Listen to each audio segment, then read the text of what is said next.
बच्चों, आज हम पाठ 10 यह स्वतंत्रता पढ़ेंगे। इसके लेखक रविन्द्रनाथ टैगोर हैं।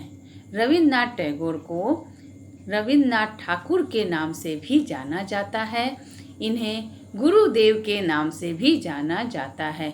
इन्होंने हजारों कविताएं, लघु कहानियाँ, गाने, निबंध, नाटक आदि लिखे हैं। इन्हें अपनी पुस्तक गीतांजलि के लिए भी नोबेल पुरस्कार प्राप्त हुआ है। ये एक बहुत बड़े देशभक्त भी है, जिन्होंने हमारे देश के राष्ट्रगान जन गण मन की भी रचना की। ये था हमारा कवि परिचय। अब हम परिचय पढ़ेंगे।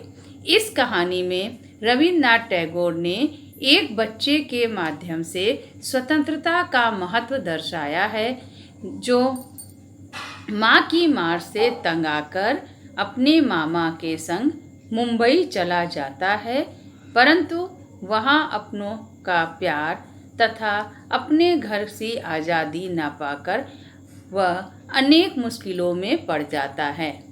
इस पाठ का उद्देश्य यह है कि जो सुख हमें अपने घर में प्राप्त होता है, वैसा सुख हमें कहीं प्राप्त नहीं होता है। अपने घर में अभावग्रस्त रहते हुए भी हमें जो खुशी और सुख मिलता है, वह हमें और कहीं नहीं प्राप्त होता है।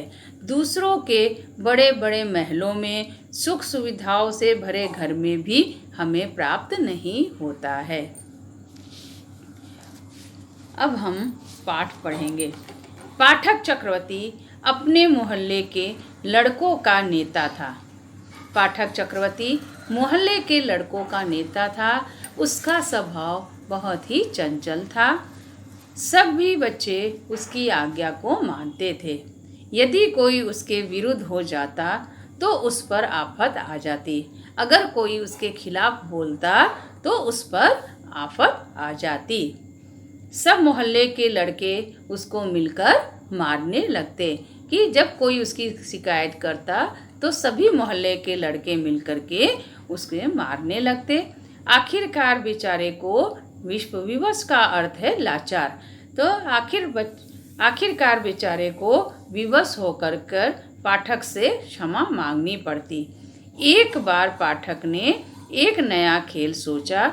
नदी के किनारे एक लकड़ी का बड़ा लट्ठा पड़ा था। लट्ठा का अर्थ होता है लकड़ी का बड़ा बल्ला, जिसकी नौका बनाई जाने वाली थी। नौका का अर्थ होता है नाव। पाठक ने कहा, हम सब मिलकर उस लट्ठे को लुढ़काएं। लट्ठे का स्वामी हम पर क्रुद्ध होगा। क्रुद्ध मतलब नाराज होना। और हम सब उसका मजाक उड़ाकर खूब हंसेंगे। तो पाठक ने कहा कि जब उसका मालिक नाराज होगा तो हम लोग उसका मजाक उड़ाएंगे और खूब हंसेंगे। सब लड़कों ने उसका अनुमोदन किया। अनुमोदन का अर्थ होता है समर्थन किया। तो सब लड़कों ने उसकी बातों का समर्थन किया।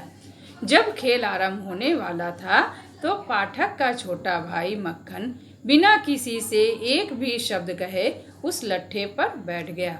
मक्खन पाठक का छोटा भाई था। वह बिना शब्द कहे, एक भी शब्द कहे, उस लट्ठे पर बैठ गया।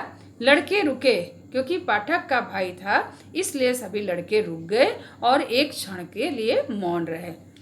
फिर एक लड़के ने उसको धक्का दिया, परंतु वह न उठा। यह देखकर पाठक को क्रोध आ गया। उसने कहा, मक्खन, यदि तू न उठेगा तो इसका बुरा परिणाम होगा। परिणाम का अर्थ होता है नतीजा। तो पाठक ने कहा कि अगर मक्खन तुम यहाँ से नहीं उठोगे तो इसका नतीजा बहुत बुरा होगा। किंतु मक्खन यह सुनकर और भी आराम से बैठ गया। वह अपने भाई की बात से भयभीत नहीं हुआ, बल्कि और भी आराम से बैठ गया। अब यदि पाठक कुछ हल्का पड़ता, यानी वह अब बच्चों के सामने कमज़ोर पड़ता, तो उसकी बात जाती रहती, तो उसके बाद का कोई महत्व नहीं रहता। बस उसने आज्ञा दी कि लट्ठा लुढ़का दिया जाए। लड़के आज्ञा पाते ही 1 2 3 कहकर लट्ठे की ओर दौड़े और सबने जोर लगाकर लट्ठे को ढकेल दिया। तो सबने जोर लगाकर लट्ठे को पानी में ढकेल दिया।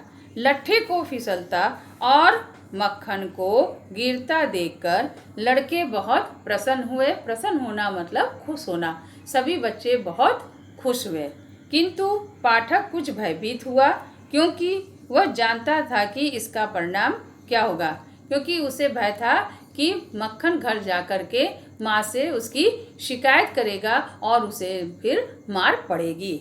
मक्खन पृथ्वी पर से उठा और पाठक को लाते और घूंसे मारकर घर की ओर रोता हुआ चल दिया।